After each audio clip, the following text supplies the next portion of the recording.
Good morning, good afternoon, good evening, wherever you're consuming this broadcast. Welcome back to BasTalk, a simple, slow burn, straight talk about everything that happens at work.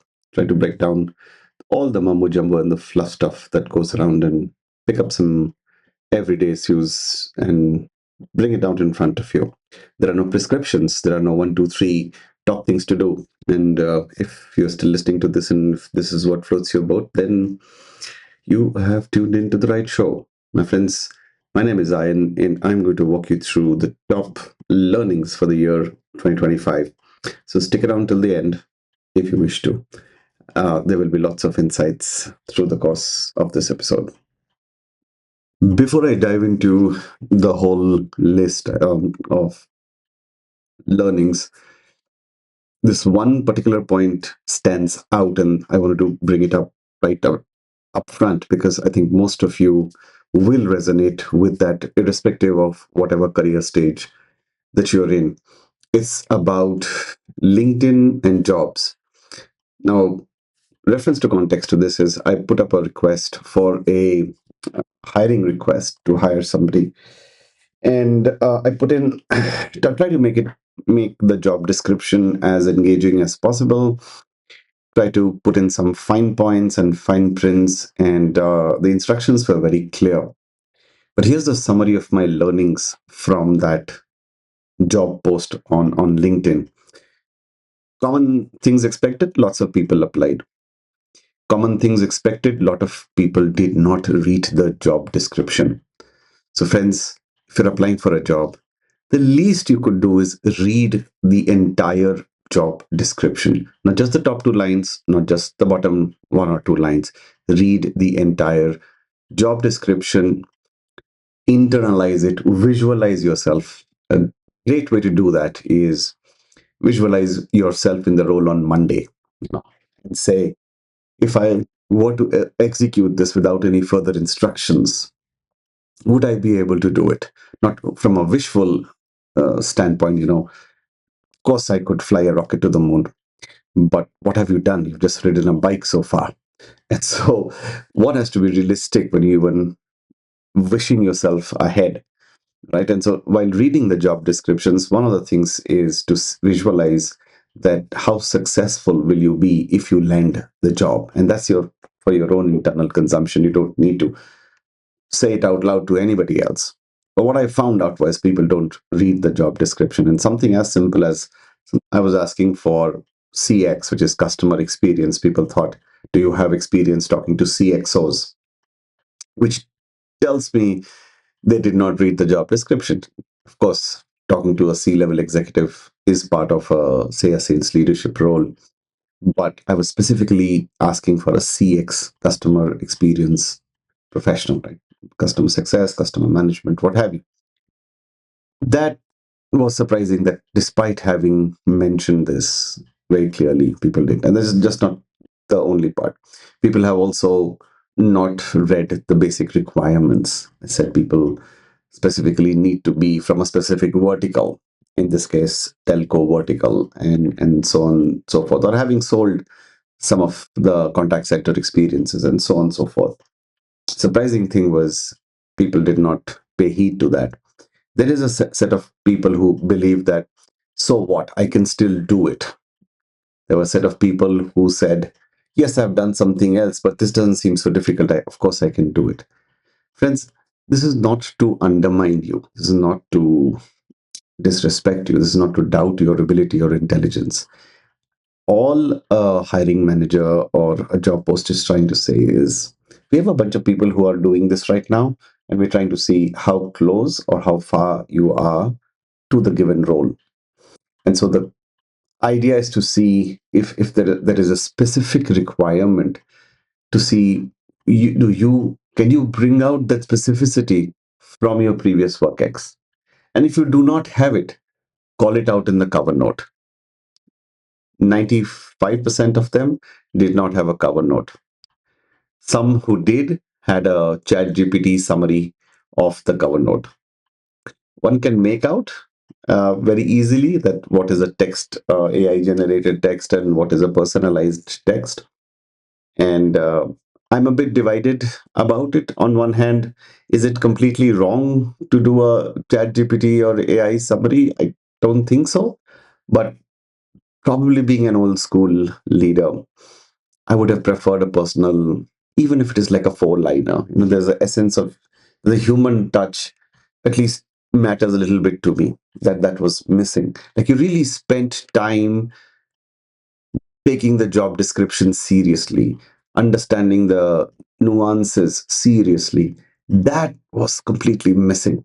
First up, I know times are tough. I don't, and I know where it's coming from. Like you're saying, thinking, so hundreds and hundreds. By the time you get a job description, 100 people have applied or 200 people have applied, and you're trying to get to the top five, top 10 as quickly as possible. And so you have a tailor ready-made resume, and you just cut paste, cut paste, cut paste, and see if it works. I know it is difficult when you don't have a job or you're in a desperate situation and there is no other way. But I've also not heard too much of conversion from that select all apply, like a revenge application, right? Let me send it to 100 people and see what happens. It probably may work when you are at your early career stage, perhaps 0 to 5, 0 to 7, 8 years. But I think the moment you cross the 8 or 9 years or 10 years of work X, that may not work completely. And so be little careful about applying, give it time. I know it's a time consuming exercise. Big learning. There is no single resume for all jobs, even if they are the same job titles, because the companies are different. For the same, for example, sales manager role, company A has a different flavor to it. Company B has a different flavor to it. You have to necessarily take the pain, take the time, to read through the job description, understand their corporate philosophy, research a little bit about where the company is going. Be super lucky if it's a public company. Much of the information is available online. Research, make a summary, use AI to make the summary of the company direction for the next 2 years. Nothing wrong with that. And then tie it back to what you've been doing and why is that experience relevant to the current experience. That is in the event that you're working in a similar environment. Now, in the event you are not working in a similar environment, may want to make a career pivot or a chance to do something different, nothing wrong with that. But given the Indian context, keep that in mind that people tend to be risk averse, as in they tend to hire people who they need to train less. The ability to hire someone different out from the so-called outsider verse, if you will, is case to case basis. I think sometimes probably at a leadership level, they bring in the disruptor who doesn't probably understand what the hell is going on and they question everything. But those are niche requirements. It's not necessary that's a general requirement. For most other cases, people would like to hire from similar backgrounds or similar experiences. And one can argue that you're increasing the herd mindset. Oh, I had so many of them. The name, shape, size, color changes, but essentially is the same skill set, right? There is merit to that argument, but I haven't come across too many people who do diverse hiring in the strictest sense of the word. Um, and so, if you are one of those who are trying to make a career pivot, then by all means, make sure that there is a justification. There is some method to the madness as to why is it that you want to make. You've done this for 10 years. Like I came across someone who started with a pre-sales background, very solid technology understanding. Great. And the person was doing really well. Then they pivoted to sales or some other tertiary role. They went into customer success. Now they want to do sales again. Is there technically something wrong with it? No. But to be able to justify why you would be successful and how this role will help you get to the next role becomes a super critical conversation. How will this role that you're applying for help you get to the next role? What it does is, to the listener, to the interviewer, it gives you a coherent reason, the right reason why you want to apply for this role. That why is often missing in many conversations. And people give examples of, Oh, I understand how sales happens. I understand how the targets work out. I know all these customers. It's the same bowl. But somewhere you don't realize that the authenticity of that, the relatability factor goes down when you make a generic framework statement versus a specific example, which is a prerequisite for the given job. So that is very important. Go through the job description, custom tailor a summary paragraph as a cover note, and then, of course, why should the company hire you is a question you should ask yourself. I mean, you'd always believe that you're the best, God's gift to humankind. Good on you with that confidence. But the point is, that has to convey in the few lines. And that's why finding a job is hard. Make no mistake, whatever I'm saying, it's easier said than done. It is hard. But the good news is there is also a lot of junk that is floating around in the system. And what that does to you, and if you are this slightly better, above average, the probability of you being heard, seen, shortlisted just multiplies. That there is you are immediately the separated resume. This crisp one pager clearly talks about the deliverable on about the role, not the job description or the description about the company. These are irrelevant pieces of information on a resume. The job of your resume is to get an interview, not the job. You get the job at the interview, during the interview, right? So share the impact of your work, current role, to the business, and that's quantifiable, measurable, tangible. Let it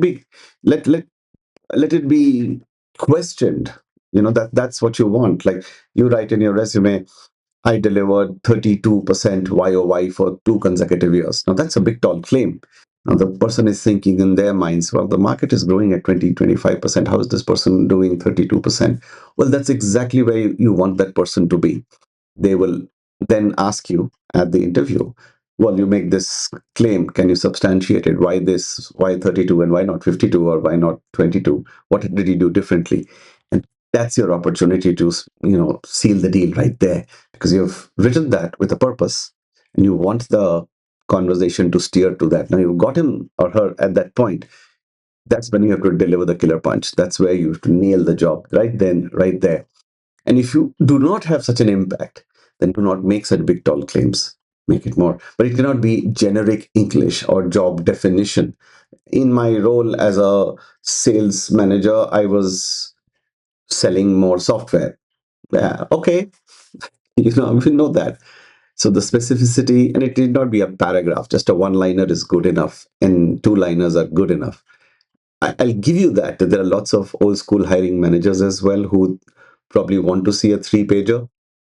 But suffice to say, a one pager should be enough to invite you for a conversation. And then you can expand. Then you can, where required, you can even create a profile that my career timelines in the first 5 years, or the next 5 years, or the next 5 years, your learnings, your business impact, how you did it. This, if people want to read it, those PDFs should be there if required. If not required, then that's fine. So I wanted to touch upon this part before I move into the other learnings from 2022, because this I've had many episodes on this. If you go back in previous seasons 4, 3, 2, there will be 1 or 2 episodes on LinkedIn. So do check them out, and you'll be surprised. So much of it still continues. The same advice, the same inferences that have happened continue to happen again. So I'm surprised people, and of course, my podcast reaches very few people. So it's not that it's been consumed by 1 billion people, but I don't see a change in the hiring approach that most people, if majority, like 95, upwards of 95, 97%, or 95, 97 on 100 people who apply for a role on LinkedIn do exactly the same. So please, please, please, first of all, I wish you best of luck and for 2026. But please do not repeat the same hiring approaches that you did in 2025. Times have changed, things have changed, so you have to evolve as well. And there are multiple other ways, and it's content for a separate episode.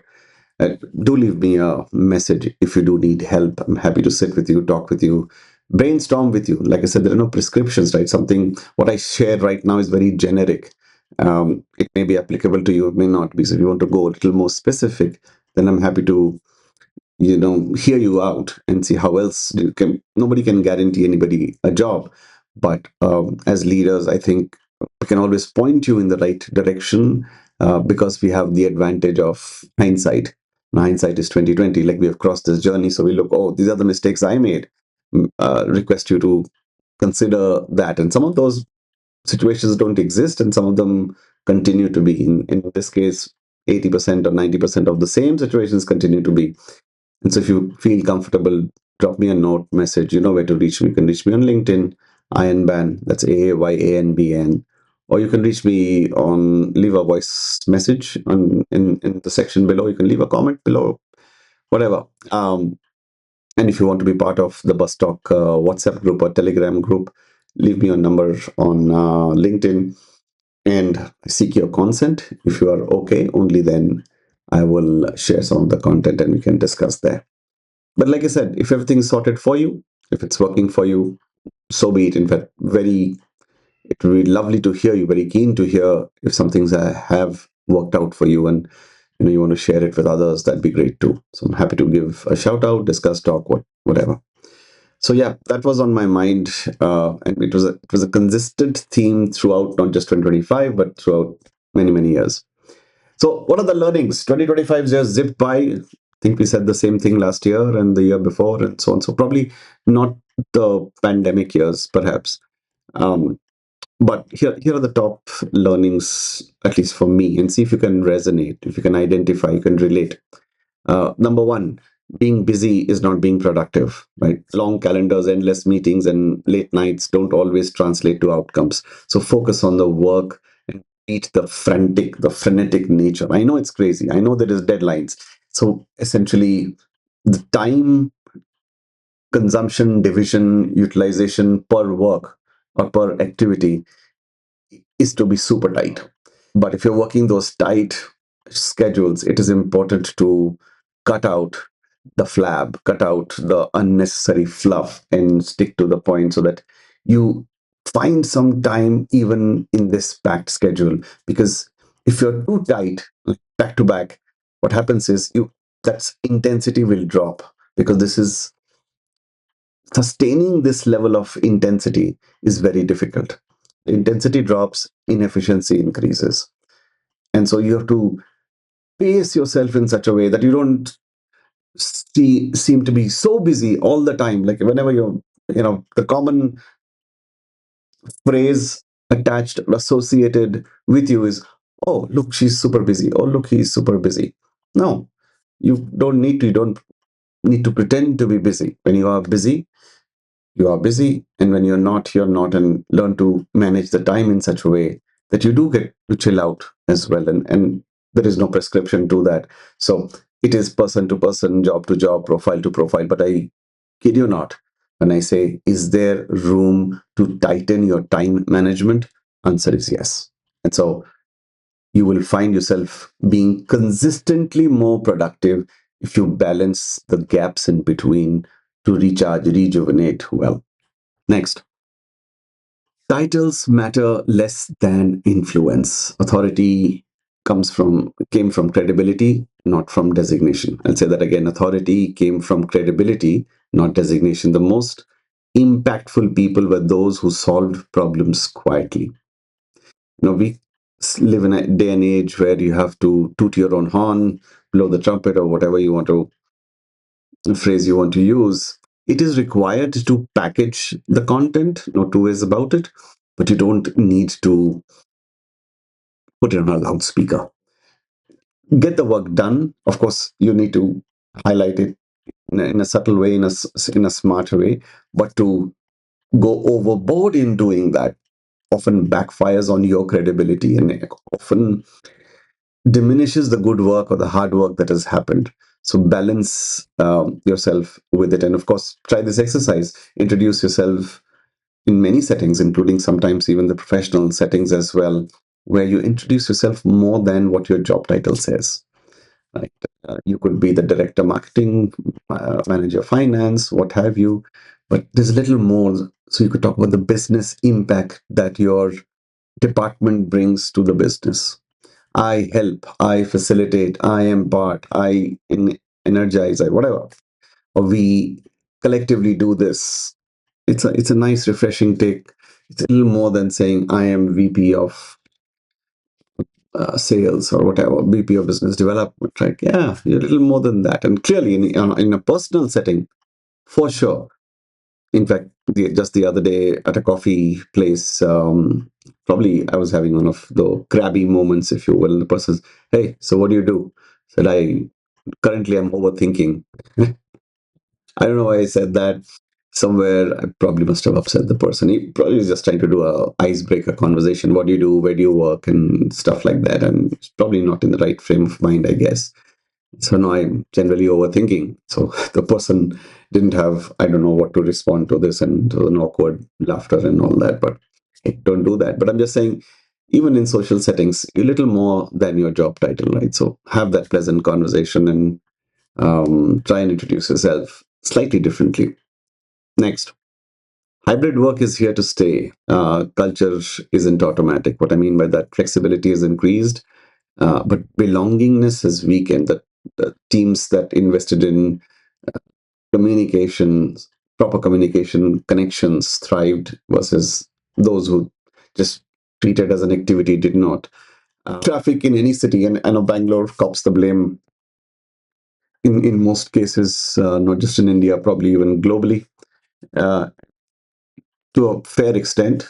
No denying that. But to say that there is no traffic in New York City, that's not right either.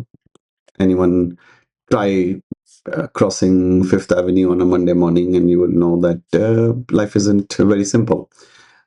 Likewise, try going to Nicole Express Highway in Singapore to CBD towards Suntec. No, Monday morning is bad. So traffic is bad, and so therefore it is increasingly evident that this work from home slash work from office balance is here to stay. Some will have more, some will have less. I know we've just gone through or even going through mandates that you will have to work from office 100% all 5 days. I get why those things are important. There are real estate capex investments that have gone in. There are rentals, leases that have been already paid, multi-year contracts, uh, inventories like caterers and transport, and there's a whole ecosystem that is dependent on you turning up to work. Now, in the absence of that, people are still paying that money and people not being there. So I totally get why people want to see you in office. But given the surge of productivity, or even if not surge, the fact that productivity has not diminished despite people working from home is a truth that people cannot shy away from. It is here to stay. Take it or leave it. People will have to manage this uh, working from home and working from office balance in the right way and get focus on the outcomes. Is the work getting done? And so it becomes immaterial whether the person logs in at 8 a.m. or 9 a.m. as long as the job gets done. And if there is a problem with that, you of course question it and doubt it and all that. But that's not the case, then there's no problem. Yes, you do miss people to people connections, the human connections, the fun in office sometimes. I don't know how many of you can come back today and say, oh, I have a lot of fun in office. But yeah, I was part of many organizations, many teams, I should say. I've not been part of many organizations or many teams where work was fun. Work is fun. You turn up and you have a lot of fun. So you miss that, not being under one roof and meeting in the cafeteria and just hanging out and stuff like that. But that was back then, and it is how it is right now, right? So hybrid work is here to stay, and culture fabric is super critical. So build a strong culture fabric of accountability. So whether you're working from home or working from office doesn't matter, as long as everybody owns up to their roles, to their deliverables, to their outcomes. Uh, Work becomes that much more easier. Next, great managers reduce noise, not added pressure. Kind of tied to the above one. The best leaders shielded teams from chaos instead of amplifying urgency. Some people, we have heard this often more: shape up or ship out, go big or go home, and we have been guilty as charged. There many a times, to create a sense of pressure, urgency. You see the team is slacking. They're not updating Salesforce. They're not updating the CRM. They're not meeting the customer as much as required, or not. Those are things, but ideas not to also create panic. Ideas also not to create a false sense of urgency. Like every quarter cannot be a Q4 quarter, right? So one of my favorite comments has always been that there is no Q5. And so but you can't say that in Q1, you can't say that in Q2, and there should be a different ways to manage expectations. And that's where I think communication as a leadership culture is very important, that I cannot be more concerned about your success than you are about your own success, isn't it? You have to own up that I have to run up and get the job done. It cannot be that I'm always waiting for instructions or a message from management and only then I move my butt, right? That cannot be the case. You have to be self motivated, driven, self driven to be successful. And so uh, managers don't therefore need to be so prescriptive all the time. Micromanagement is different from interference, right? People often use this very interoperably. I want to monitor progress before it sinks, preempt choke points. That's monitoring work, inspecting work. Interference is, no, no, this is not how you do it. Here are the three things how you do it. Like I know a few people who would probably send a message at even before the beginning of day and say, just to keep you on your toes. I think letting your team know that you trust them is a good thing. They will repose that trust and faith back to you. And so if you are interfering, it dents their confidence. It distracts people from being themselves. Now you can say, I don't have the time for people to come on their own and become someone and all that. I am running a tight ship. I need to deliver something by Friday. I cannot uh, wait for this person's mood to surface and then suddenly deliver what they can.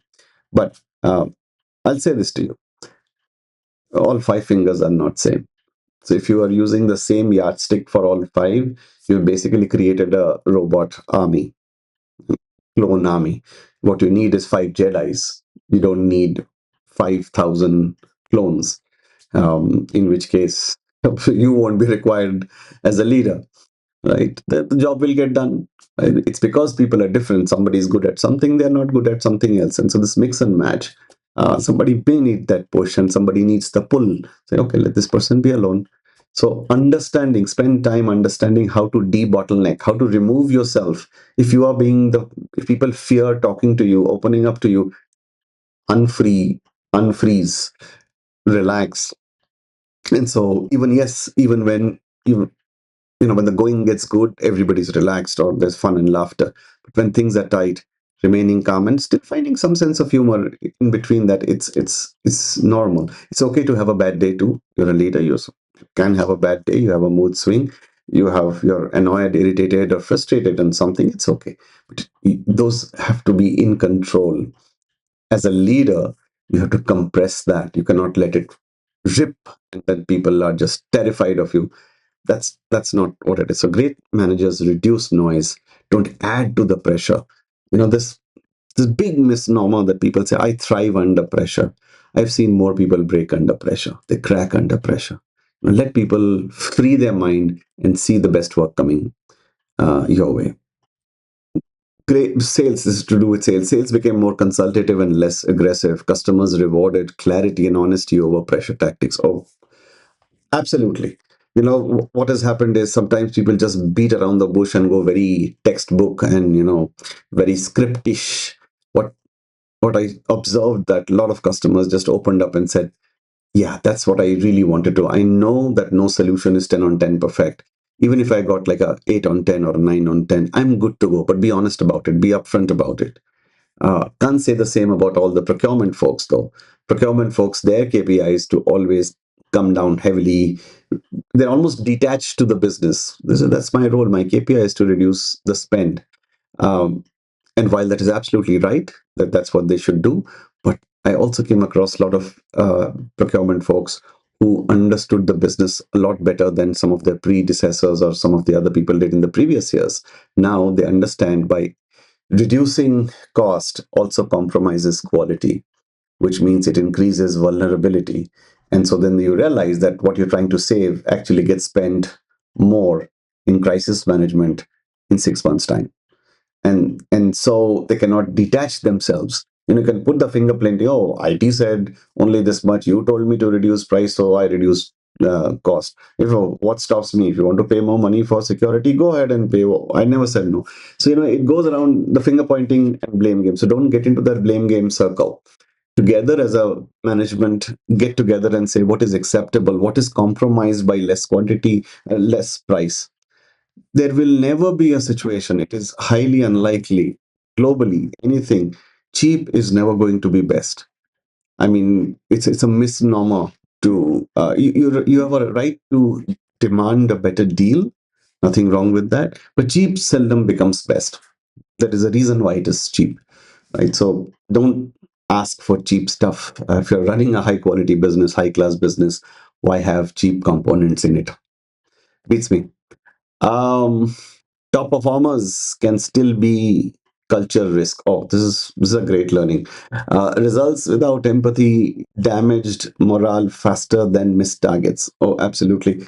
The cost of brilliant jerks in an organization. They are super good. They're alphas, male and female, or male or female, uh, and they assert themselves. They stamp their authority.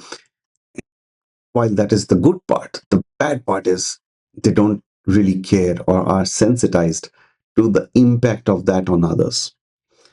And because they're treated as God's gift to humankind within many organizations, it's often their moods, their sense of entitlement, or their um, anger management issues are often shoved under the carpet. Bad idea to do that. Nobody's doing a favor. If you have done well as a contributor, as a leader, as a manager, it's a job that you're doing, and there is a certain degree of restrictions or framework within which you need to operate, and the same set of rules apply to you, even if you have done 120%, or if you have not done or struggled to reach 100%. So this overbearing attitude sometimes damages so many more people's morale and confidence that productivity is impacted. People just quit jobs because they just feel unheard, unseen, neglected in some corner doing some shit. And the often argument is, well, if you did well, you will also be in the to the make it to the club, or you will also be seen in the limelight. But as we all know, that not everybody makes it to the club, not everybody makes it to the president's circle or whatever, what have you. That doesn't mean that they are bad performers. You need everybody, right? And that's the reason why there is a bell curve, whether you like it or not. The top 20% typically will always stand out in any conversation. Doesn't mean rank 4, 5, 6 are not contributing enough. So important as a leader, as a manager, to balance both. Not spend copious amounts of bandwidth with people who are not giving you any returns, and or not spending any time with the top two performers because they know what needs to be done. So they don't need any guidance. If that is the case, then they shouldn't be on your headcount, should they? Because clearly you are not guiding them. There's nothing that you can tell them. Then why are you their manager? So they need guidance. They need to be told. They need to be given direction. They need to be part of the team. And there are many a times, and many of you will probably resonate with this, when the top performer has far achieved their quota, number, deliverable, what have you, ahead in time, and they go on the chill zone while the rest of the team is struggling. A good sign of a good human being is that they help other team members, and the team culture. What I'm trying to say is, if you have a good team culture, good strong fabric, everybody will work for everyone because they know that they're in the team because they're of a certain class, quality, standard. um, and so it could well be that someone's going through a rough patch, a rough quarter for whatever reason. And so when the top performer works together, provided they want them, um, then it's a sign of a great team. One for the other, one for all for one is a great team culture to have. Um, Learning outpaced experience. Those who kept learning stayed relevant. Tenure alone stopped being an advantage. Oh, that is fabulous. Many a times we have seen that I have been working for 20 years. I have 30 years of experience. Oh, I've been doing this for so many.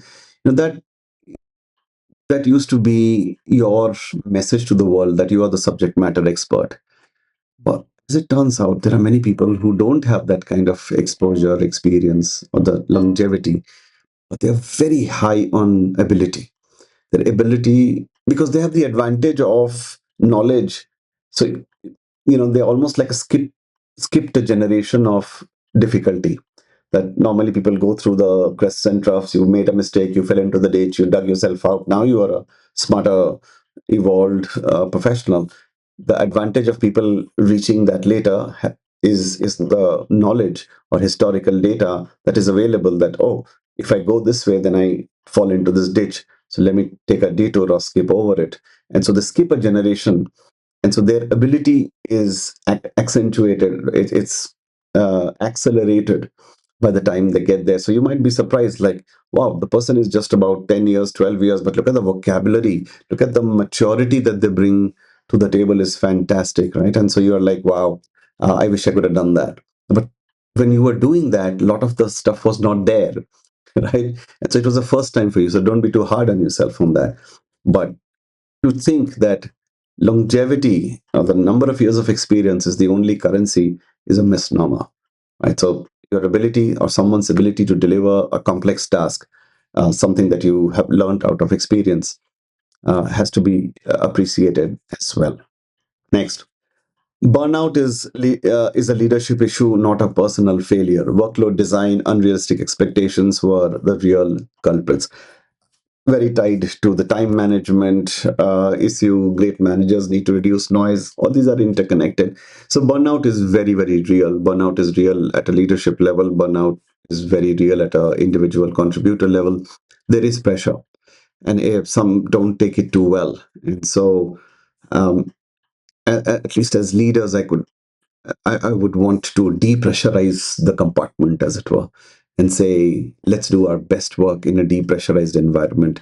A good player will never become a bad player, right? Just because you didn't score 3 centuries in 2 years doesn't make you a bad player. You know who I'm referring to. And so it is very real to, and if someone is saying that they are burnt out, acknowledge it. Don't dismiss it off as a, oh, it's a new fancy term people are using. Huh, I never had the luxury of burnout. A lot of people, including myself, have often used the phrase that I haven't taken a leave in so long. And it has often occurred to me, why not? Why do you feel so guilty about taking a leave? Um, I don't know. I know many people don't, but I do feel a little bit odd. Like, hey, and even if I did want to take a leave, I'll probably not take it on a Monday, Tuesday, probably take on a Thursday, Friday. Psychologically thinking, maybe most of the work is done through Monday, Wednesday, and so Thursday, Friday is like a. So do take leaves. Do acknowledge burnouts happen. If someone is going through, do recommend them to talk, seek professional help.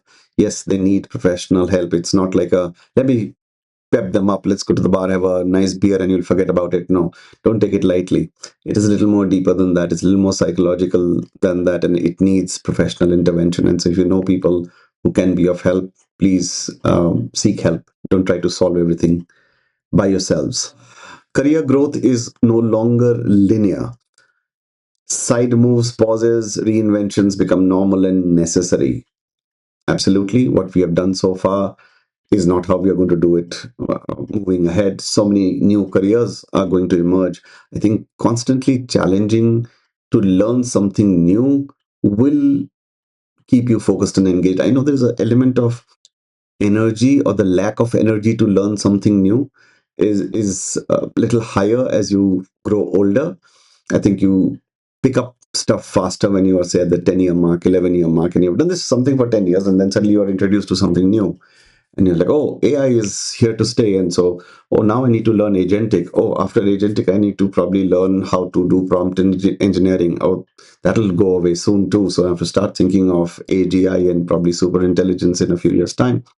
And so then what happens to my role? And so what do I do? So there is this learning that is constant. It's easier when you're in your early career stage, slightly more difficult when you're in your advanced career stages, say 20 plus years. But not doing it is not smart. It might take some more time, but hang in there. Honestly, try it. Um, and it won't be so far off from what you do, right? So that it's like alien to you completely. That's not the case. So spend time certifying yourself. There are learning courses available online on variety of platforms. So that kind of energy investment, time investment is required to certify yourself to improve the vocabulary. So keep learning. Visibility without value is short lived. Loud opinions fade quickly. Consistent delivery built a long term trust. Again, tied to a similar point earlier, make less noise or don't go overboard in creating noise. Uh, and do it consistently so it doesn't seem a one off suddenly. Oh, what happened to this person? No, it's not like a shock and awe kind of thing. It's like you are Mr. Dependable or Miss Dependable, and you consistently deliver this. That's the uh, that's the pattern you want to maintain over a period of time. Next, feedback needs courage, not anonymity alone. Honest conversations matter more than surveys and forms. Oh, beautiful. I cannot emphasize enough. There are these surveys where you get a 360-degree view, and oftentimes it is weaponized. Oftentimes it is used as a venting mechanism. There are real situations. There's no denying that. There are real bad people in many, many systems. And so sometimes these platforms help unearth which are under the anonymity guideline. It is very much required. It is important, but it is also being misused. And so I do not know how you can make it discerning enough that you know what is an emotional outburst and what there is an objectivity to it. And there's nothing wrong even in an emotional outburst, because if somebody is so far so upset by something, there has to be some element of objectivity and fact to it. And so you have to probably uh, reduce uh, the part where it is just emotional outburst and unreasonable outburst and not necessarily tied back to actual data or facts, but not to discount somebody being emotional. On the other hand, if you are able to discern and tie down factually wrong things that have happened, absolutely, those things, these platforms are required, but cannot be um, weaponized, for lack of a better word. Uh, I just don't like the manager. Why? Because they had a tough love conversation with me. Well, one of the jobs of a manager is to make sure that you are on track. And if you're deviating on track, if you're not delivering on performance, there will be a time when somebody will come and have a tough love conversation. And so that doesn't make them a monster. And to the managers who do administer the tough love conversation, it need not be rude, arrogant, and dismissive, and flinging the papers and those kind of things. You could have a stern, tough love conversation in a very controlled, effective manner. That you mean business, you're serious about it, and so it cuts both ways. That needs to be, and it's tied to the point I made earlier about having a strong culture fabric of trust with the team. That if the culture fabric is strong, then a lot of these things can be discussed in huddles or even in one-on-ones, and say, look, that you can indulge in conversations, you can have a free, frank conversation without really upsetting the whole world, right? And so it needs courage, not just anonymity. Like Twitter is filled with trolls who are anonymous. They don't have the courage to come up and say, and it's okay to agree to disagree. And I agree with what you're saying, but I agree to disagree, and then move on. So you do need a feedback mechanism, but you have to also ensure, as the gatekeepers, as the people on the periphery, need to make sure that it's not misused in any way. Otherwise, it defeats the purpose of having such a platform. Last and the best, maybe not the best, or perhaps one of the most important ones. People didn't quit jobs; they quit environments. Culture, respect, and psychological safety determined retention. Often people thought that if I get promoted or earn more money, then I will stick around longer. I think right now the flavor is to have a deep sense of belonging, culture, respect, psychological safety, and I really want you in my team is a conversation. I don't know how many of you managers have had it with your team members. I really want you to be in the team, honestly. And what are you doing to make that happen? See, as people managers, you have to create that safety net where people can express, explore, and be excellent and excel in their given roles. And to do so, you have to communicate, you have to clarify, you have to be patient, to do all that stuff that you signed up for it. So uh, you can't say I only want performance, but I don't want anything else. And so people quit jobs. They don't quit jobs; they quit the entire environment. The most common thing you hear in an elevator or in one of these sites that you go through is like they felt the place to be very toxic. It's a toxic environment, they said. So why is it so toxic? Is because there are there is probably nepotism, there is politics, there is blatant wrong things happening, and there is no way out, nothing to speak, whole bunch of things. And so it becomes choking. You feel claustrophobic being in that place. And so despite you enjoying the job, as in the excuse me, the actual job, but the surrounding atmosphere is so toxic that you stop enjoying that job. And so people have quit because of those reasons. So come 2026, try and see if you can play a part in detoxifying the environment. It doesn't mean you go and create a ashram, like place of meditation or something like that. That's not, it's a hustle place. There is pressure, there is action, there is activity going on, but it need not be toxic. And so to each your own way of solving toxicity or detoxifying. There could be multiple things. You could take the team out. One way of detoxifying. One way could be to stop, like I said, creating unnecessary panic and pressure in the system, demonstrating by example that how fair you've been in everyday issues, that you've been on one hand you had favored somebody, but on the other it was somebody else's turn, so this person has to wait their turn, and so on and so forth. So balance, let there be hope in the system, that there is justice. When people lose hope of justice, they get disillusioned. With disillusionment comes uh, maybe toxicity. You are basically unhappy, and then you can't keep it to yourself. You spread unhappiness and cynicism. So create a detox environment for 2026. Have fun while enjoying your work, being productive, keeping yourself mentally healthy and physically healthy as well. That's it, ladies and gentlemen, boys and girls. I know the list is, I probably had 5, 7 more points. I could go on and on, but tell me what you learned, and if you had something that comes to your mind, which was a big trend, not just a one-off trend, but a big trend of 2025. Happy to learn, happy to listen. I know we have not been as consistent with Bus Talk episodes as much as I would have liked, but I'm not going to give up on Bus Talk. I'm going to keep doing it every now and then, wherever I can, probably a little more frequently in 2026, and continue in this journey of exploring all things in the organization, culture, business, what have you. As the year comes to a close, spend time with family, spend time with your loved ones, have fun, unwind, and then when you begin the new year, try and see if you could do a little bit better on the same things what you did the year before. That's all. And if you add those small things together, probably turn out to be one big thing when we discuss the same thing end of 2026.